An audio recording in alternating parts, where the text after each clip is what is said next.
গোপালগঞ্জে এনসিপি প্রোগ্রামে বাকশালীদের হামলা হয়েছে। আসল সমাবেশ শুরু হওয়ার আগেই হামলা কিন্তু হয়েছে। সমাবেশ তখনও শুরুই হয়নি, ওরা পৌঁছায়নি। সমাবেশের পরেও সেখানে হামলা হয়েছে। সেই সমাবেশে হাসনাত আব্দুল্লাহ স্লোগান দিছে মুজিববাদ মুর্দাবাদ। শুনেন।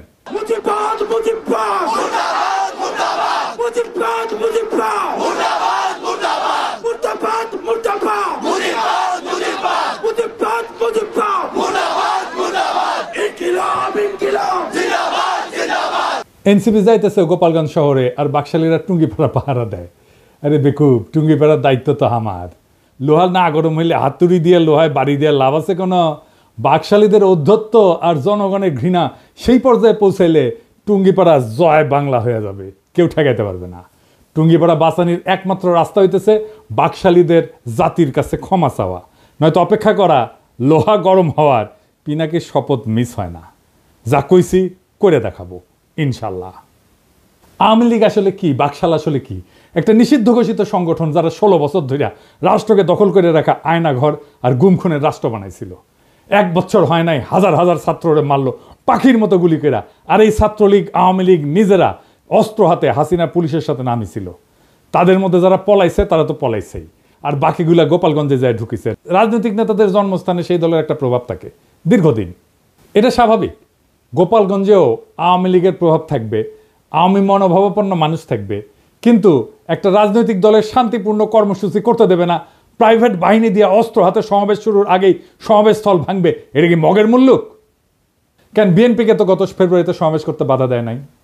আমরা তো কথা বলার সভা সমাবেশের স্বাধীনতা চাইছি, রাজনীতির স্বাধীনতা চাইছি, হাসিনা এটা করতে দেয়নি। তো গোপালগঞ্জে কি এখনো হাসিনার শাসন চলে? বিএনপি ওখানে করতে পারলে এনসিপি কেন করতে পারবে না? মানে গোপালগঞ্জের আওয়ামী লীগের সাথে কি এমন প্রেম বিএনপির যে তারা সমাবেশ করতে পারবে, আর কি এমন শত্রুতা এনসিপির যে তারা যাইতেই পারবে না? বিএনপি কি হাসিনার বিরুদ্ধে লড়াই করে নাই? এই বিএনপি যখন 2024-এর 14 সেপ্টেম্বরে প্রোগ্রাম করতে যাইতেছিল, তখন গাড়ি বহরে হামলা করে 3 জন বিএনপির নেতাকর্মীকে মাইরা ফেলাইছিল এই গোপালগঞ্জের বাকশালীরা। আর আজকা বিএনপির কর্মীরা উল্লাস করিচ্ছে আওয়ামী লীগের মতোই, যে এনসিপি মার খাইছে, দাওয়া খাইছে, উল্লাস করিচ্ছে। হ্যাঁ, কি বেকুবের বেকুব রে।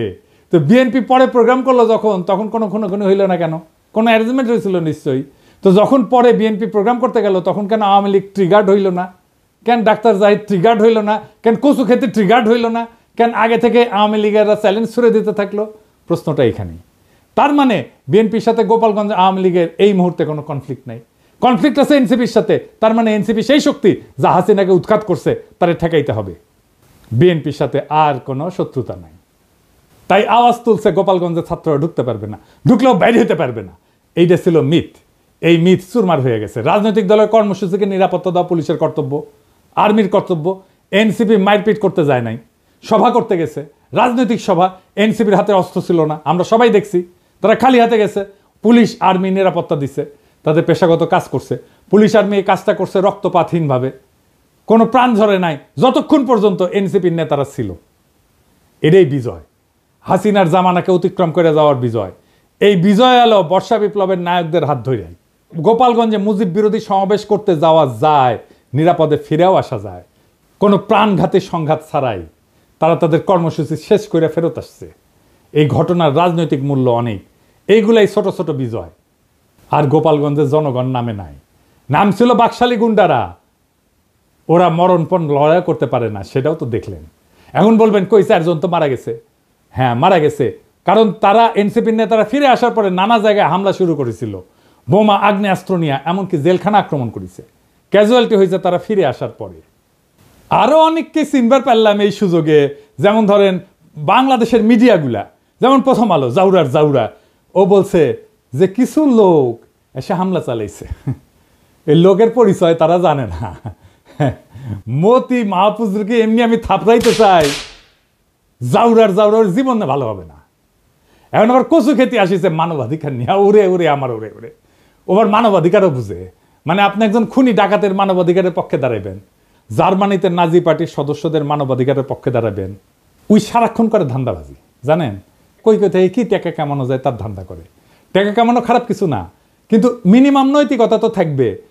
একটা এক্সাম্পল দিই, ওই যে মুস্তাক মারা গেল না, রিমান্ডে নিছিল, তার সাথে কিশোরকে ধরেছিল। কেন ধরেছিল জানেন?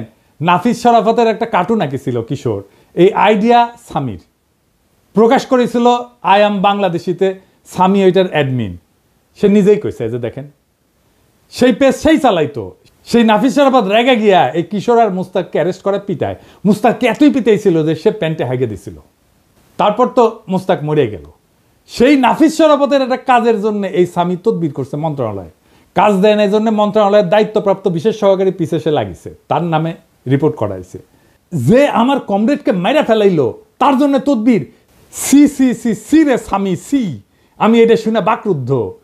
একটা মানুষের নৈতিক পজিশন এত সহজে বেঁচে দেওয়া যায়? মুস্তাকের জীবনের এতটুকু মূল্য নাই তার কাছে। আমি যে ওরে অপছন্দ করি এমনি এমনি না, ওর মধ্যে বিবেক মনুষ্যত্ব কিচ্ছু নাই। ওর সঙ্গে যখন কথা হইতো তখন আমি বলছিলাম যে আপনি মোটা আজিজের মারছেন না, সেটা আমাদের জন্য ভালো হয়েছে, কিন্তু আপনার একটা বস্তু বড় ক্ষতি হয়েছে।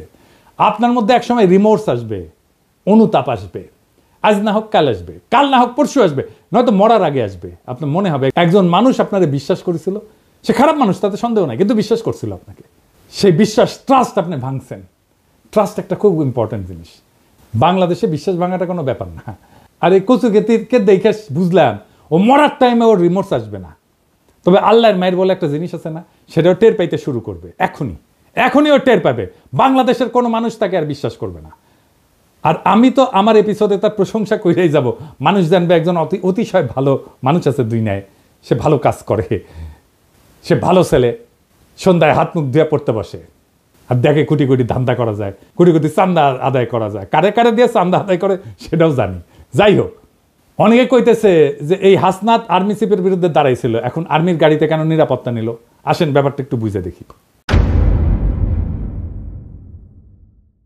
আর্মি রাষ্ট্রের অধীনে একটা এজেন্সি, কিন্তু আর্মি নিজেই যদি একটা সার্বভৌম এজেন্সি হয়ে উঠতে চায় তাহলে রাষ্ট্রের নাগরিক তার বিরোধিতা করবে। আর্মি চিফ বাংলাদেশের পলিটিক্স নিয়ে কথা বলতেছে, যেটা তার ডোমেনের মধ্যে না। সে নিজে একটা সার্বভৌম এজেন্সি হয়ে উঠতে চাইছে। সার্বভৌম ক্ষমতা জনগণের, সেই সার্বভৌম ক্ষমতার শেয়ার কাউকে দেবে না গণসম্মতি ছাড়া। ওয়াকার গণসম্মতি ছাড়াই সেই সার্বভৌম ক্ষমতা নিতে চাইছিল। এনসিপি ছাত্ররা আমরা আর্মি চিফের সার্বভৌম এজেন্সি হয়ে এটার বিরোধিতা করছি, ভবিষ্যতেও করব যদি আবারও চেষ্টা করে। আমি রাষ্ট্রের নাগরিক হিসেবে রাষ্ট্রের বাহিনীর সব সার্ভিস পাওয়ার অধিকার রাখি। আমি নাগরিক হিসেবে তাদের নিয়োগকারীও বটে, আমাকে সেবা দেওয়া তার কর্তব্য। আর্মি চিফের সার্বভৌম এজেন্সি হয়ে ওঠার বিরোধিতা আর আর্মি নিরাপত্তা সার্ভিস নেওয়ার মধ্যে কোনো বিরোধ নাই, বরং রাষ্ট্র আর নাগরিকের মধ্যে সম্পর্কের ধরনই এটা। আর্মি এনসিপি নেতাদের অনুগ্রহ করে নাই, এনসিপি নেতারা ওয়াকারের বিরোধিতা করে ভুল করে নাই। আমার প্রোফাইলে বিএনপির পোলাপাইনরা এসে কমেন্ট করছে যে কেন ওরা পালায় আসলো, এটা কোনো হ্যাডম হইল? হ্যাডম নিয়ে হাঙ্কের সাথে ফাইট করতে আসে এনসিপি, বিএনপির সাথে ফাইট করতে আসে এই হ্যাডম নিয়া। আচ্ছা, খুব ভালো। 2023 সালের 28 অক্টোবর কয়েক লাখ লোকের সমাবেশ, সাউন্ড গ্রেডের আওয়াজে নেতারা মঞ্চ ছেড়ে পালায় গেছে। মির্জা আব্বাস বলে যে আমরা প্রাণ ভয়ে দাঁড়াইতে পারি নাই। মাঠ ফাঁকা, নেতারা শুধু না, লাখো লাখো লোক ফাঁকা হইতে বেশি সময় লাগেনি। অস্ত্রের সামনে শূন্য হাতে টিকে থাকা সম্ভব না, এটা সবার মনে রেখে ট্রল করা উচিত। এই ছেলেদের অসীম সাহসের কারণে গত বছরের 5ই আগস্ট হাসিনা দেশ ছেড়ে পালাই যেতে বাধ্য হয়েছিল। এই ছেলেগুলো তখন রুখে দাঁড়াইলে আজও হাসিনা মসনদে থাকতো, খালেদা জিয়া আজকাল জেলে থাকতেন, আর আপনাদের অনেকেই গুম হইয়া আয়না ঘরে থাকতেন, কেউ কেউ মারাও যাইতেন ক্রস ফায়ারে। আপনাদের কে বুদ্ধি দেয় এনসিপির পিছে লাগতে? আপনাদের দল তো ছাত্রদের জন্য বিবৃতি দিছে, তাদের নিরাপত্তার জন্য উদ্বিগ্ন হয়েছে। আপনার দলের নেতাদের সাথে তো আপনাদের ডিসকানেকশন। এখন আমি বুঝতে পারি যে কেন মির্জা ফখরুল মাঝে মাঝে মেজাজ হারায় ফেলে, কেন বক্তৃতা দিতে যে ধমকা ধমকি করেন, থাপ্পড় টাপ্পড় মারেন। তাদের সাহসের প্রশংসা করতে না পারলে চুপ থাকেন। ওরা হুমকি সত্ত্বেও ওখানে যাওয়ার হিম্মত দেখাইছে। হামলার পরেও তারা সমাবেশস্থলে গেছে, বক্তৃতা করছে, মুজিববাদের বিরুদ্ধে স্লোগান দিছে। এই অসীম সাহস দেখানোর জন্য তাদের ধন্যবাদ। এইবার আসেন গোপালগঞ্জের আলোচনায়। কেন গোপালগঞ্জে যাওয়াটা জরুরি, দখল নেওয়াটা জরুরি? আসেন এই বিষয়টা আলাপ করে বুঝি। 1971 সালে 16ই ডিসেম্বর বাংলাদেশ স্বাধীন হয়। এটা আমাদের বিজয় দিবস। আমরা জানি যে ওই দিন আমরা পরাজিত করতে পারি, পাকিস্তানি বাহিনী আত্মসমর্পণ করে। 1971 সালে বাংলাদেশে পাকিস্তানি ভাবাদর্শের পরাজয় হয়েছে। তারপরে বাংলাদেশে পাকিস্তানি ভাবাদর্শে পলিটিক্স করা গেছে, যায়নি। বাংলাদেশকে মাইনাই পলিটিক্স করতে হয়েছে, এটাই নর্মাল। ওই সময় পাকিস্তানবাদী ছিল জামাত, এখনকার বাংলাদেশে পলিটিক্স করে, কিন্তু তারে বাংলাদেশ মাইনাই পলিটিক্স করতে হয় এবং পাকিস্তানি ভাবাদর্শকে ডিনাই কইরাই। তখন পাকিস্তানি ভাবাদর্শ পরাজিত হইলেও বেশ কিছুদিন কোন কোন এলাকা পাকিস্তানপন্থীদের আওতায় ছিল। ওই সমস্ত জায়গায় বাংলাদেশের সার্বভৌমত্ব প্রতিষ্ঠা করতে সময় লাগছে। যেমন ধরেন মিরপুর 1972 সালের 30শে জানুয়ারি পর্যন্ত মিরপুর দখলে ছিল পাকিস্তানপন্থীদের। ওইটা মুক্ত করতে গিয়ে জহির রায়হান মারা যান। নারিন্দা, নারায়ণগঞ্জ, শিয়া মসজিদ, মোহাম্মদপুর, খুলনা, পুরান ঢাকা, রূপসা, রাজশাহী, সিরাজগঞ্জ, বগুড়া, চিটাগাং পোর্ট, এইসব জায়গা 16 ডিসেম্বরে মুক্ত হয় নাই, পরে মুক্ত হয়েছে আস্তে আস্তে। ঠিক এইভাবে 2024 সালে বিপ্লবের পরেও বাংলাদেশে বাঙালি জাতীয়তাবাদ পরাজিত হয়েছে, আওয়ামী ভাবাদর্শ পরাজিত হয়েছে, মুজিববাদ পরাজিত হয়েছে। কেননা এইটা বাংলাদেশের সার্বভৌমত্ব মানত না, এইটা বাংলাদেশকে ইন্ডিয়ার পার্ট ভাবত। দেশের মানুষের বিক্ষোভের তোরে ইন্ডিয়ান আর্মিরে ডাকতেও তাদের আটকায় নাই, পাইকারি খুন করছে, দেশের জনগণের বিপক্ষে যুদ্ধ ঘোষণা করছে, তারা নিজেদের বাংলাদেশি মনে করা জনগণদের উপরে গুলি চালাইছে, সবাইকে বাঙালি হইতে বাধ্য করতে চাইছে। তাই ওইটা ফ্যাসিস্ট একটা রেজিম ছিল। তাই বাঙালি জাতীয়তাবাদ এবং মুজিববাদ, বাকশাল, আওয়ামী লীগ বাংলাদেশের পলিটিক্স করতে পারবে না, তারা বাংলাদেশি মানে না। কিন্তু 71-এর মিরপুরের মতোই 24-এও গোপালগঞ্জে এখনো বাঙালি জাতীয়তাবাদ, মুজিববাদ পরাজিত হয়নি। সেজন্য হাসনাত আব্দুল্লাহর গোপালগঞ্জে দাঁড়ায় মুজিববাদ মুর্দাবাদ, এটা খুবই প্রতীকী একটা কাজ হয়েছে।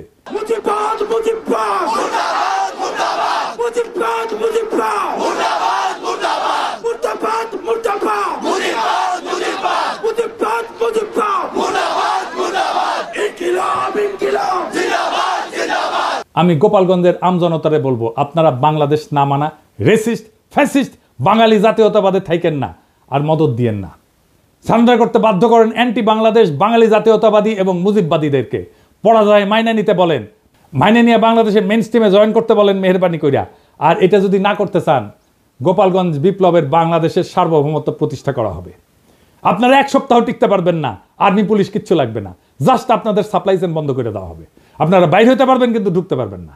সব ইকোনমিক অ্যাক্টিভিটিস বন্ধ হয়ে যাবে, জ্বালানি তেলের সাপ্লাই বন্ধ হয়ে যাবে, গ্যাস বন্ধ হয়ে যাবে, ইলেকট্রিসিটি সাপ্লাই বন্ধ করে দিলে আপনারা শেষ। আগে ঘোষণা দেওয়া হবে, শহর ছাড়েন, 24 ঘন্টার মধ্যে ফাঁকা হয়ে যাবে শহর, সব সরকারি কর্মচারীদের উইথড্র করা হবে। পারবেন 7 দিন টিকতে? প্রফেসর ইউনূসের দায়িত্ব বাংলাদেশের সার্বভৌমত্ব প্রতিষ্ঠা করা গোপালগঞ্জে। আবার 1 মাস পরে মার্চ টু গোপালগঞ্জ ঘোষণা করা হবে, যদি আপোষে সারেন্ডার না করে তাইলে। বেগম জিয়া বলছিলেন গোপালগঞ্জের নামই বদলায় যাবে, গোপালগঞ্জ আর থাকবে না। শুনেন, আপনি কি এখন মুখটা বন্ধ কেন? এই যে মহিলা, আপনার মুখটা এখন বন্ধ কেন বলেন তো? কি বলছিলেন এতক্ষণ ধরে? মুখটা বন্ধ কেন এখন? দেশ কোথায়? গোপালী? গোপালগঞ্জ জেলার নামই বদলে যাবে, বুঝছেন? গোপালগঞ্জ আর থাকবে না। এইটা বাস্তবায়ন করতে হবে। এর জন্য 2টা কাজ করা যায়। এক, গোপালগঞ্জের নামটা বদলে ফেলাই যায়, বা জেলা সদর পরিবর্তন করে অন্য উপজেলায় নেওয়া যায়, নাম বদলায় দেওয়া যায়।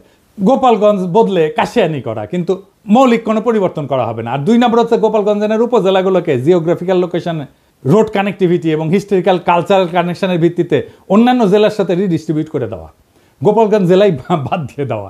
এক্ষেত্রে যেটা করা যেতে পারে, 1 নাম্বার, কাশিয়ানি এবং গোপালগঞ্জ সদরকে নড়াইলের সাথে যুক্ত করে দেওয়া যায়, মাকসুদপুর উপজেলাকে মাদারীপুরের সাথে যুক্ত করে দেওয়া যায়, কোটালীপাড়াকে বরিশালের সাথে যুক্ত করে নতুন নামকরণ করে দেওয়া যায়, আর টুঙ্গিপাড়াকে বাগেরহাটের সাথে যুক্ত করে নতুন নামকরণ করা যায়।